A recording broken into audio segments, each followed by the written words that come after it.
Hello दोस्तों, मेरा नाम है गौरव कुमार और आज हम वेस्ट एशिया में यूएई और इजराइल का जो डिप्लोमेटिक रिलेशंस इस्टेब्लिश हुए हैं कुछ दिन पहले उसके बारे में जानेंगे।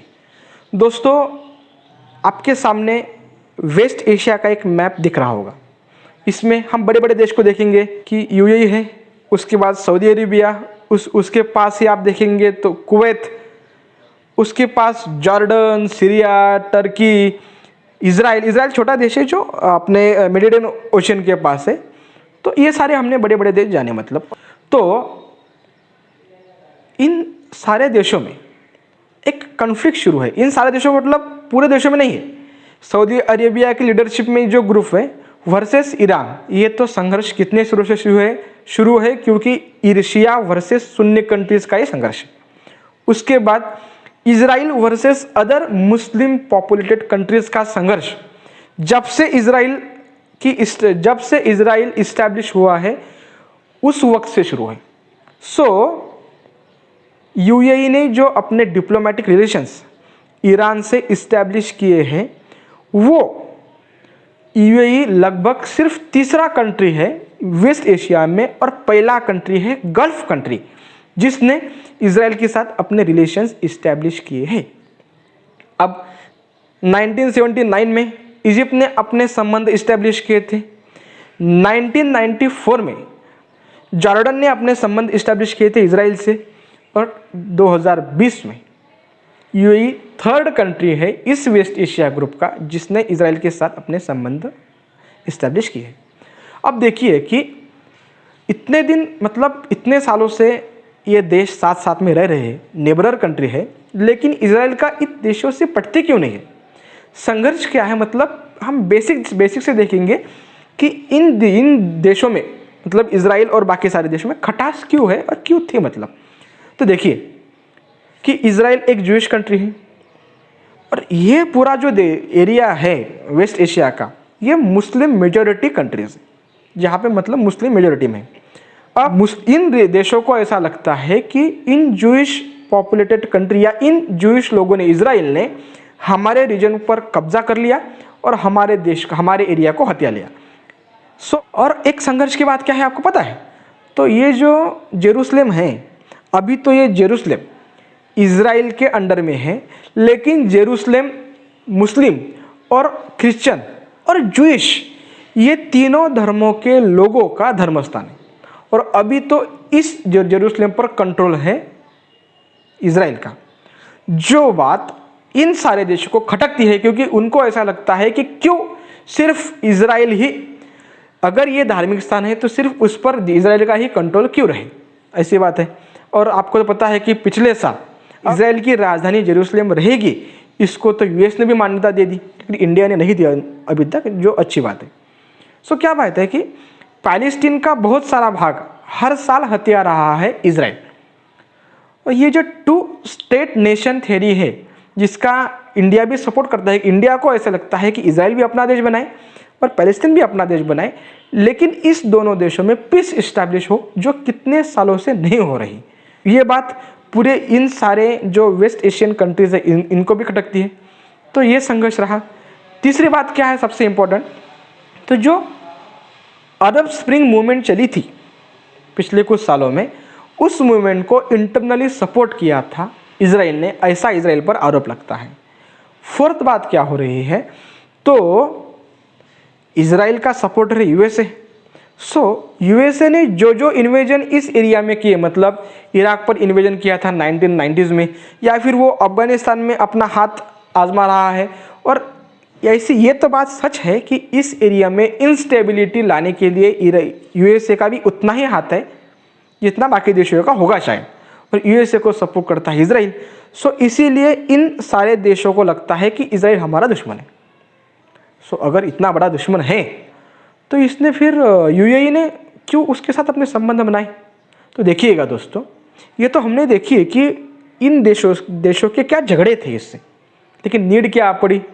तो अगर आपको पता होगा कि इस गल्फ कंट्रीज में या फिर वेस्ट एशिया में ईरान एक सुपर पावर बनने की होड़ में आगे बढ़ रहा है और ईरान को सपोर्ट मिल रहा है तुर्की और चाइना से।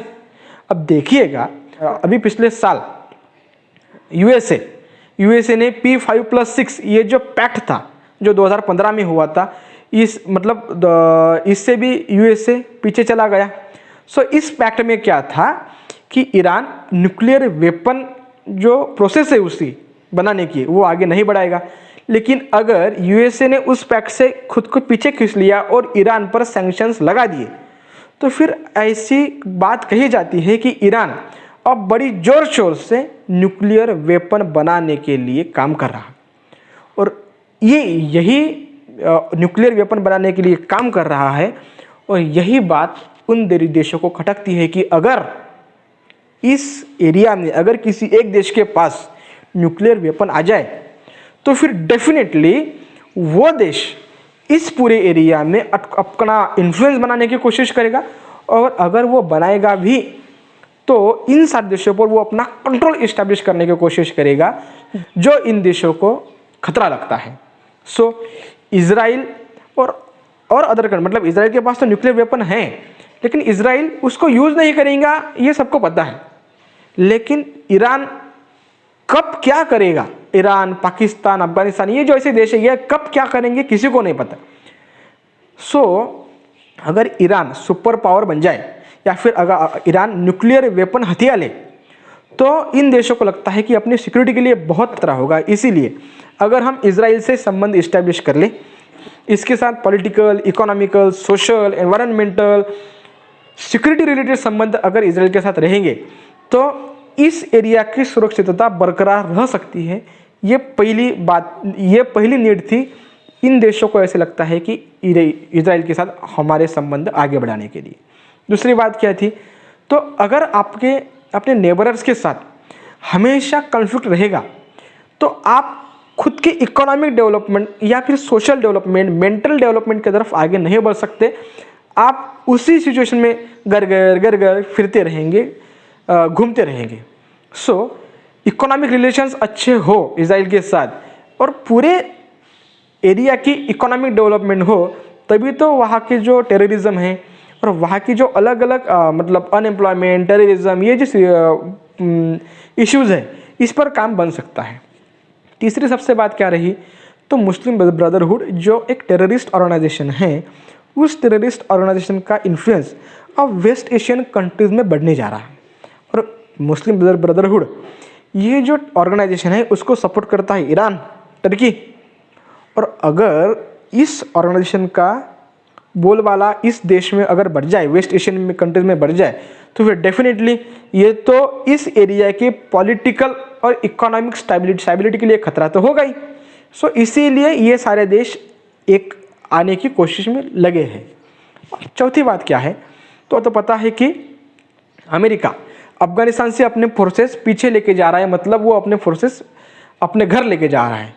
सो अगर अफगानिस्तान में पॉलिटिकल इंस्टेबिलिटी आगे हो जाती है तो इस एरिया के, मतलब अफगानिस्तान, पाकिस्तान और इंडिया भी और साथ साथ में और सारे देश भी, तो इन एरिया के पॉलिटिकल स्टेबिलिटी पर बहुत बड़ा खतरा मंडरा सकता है।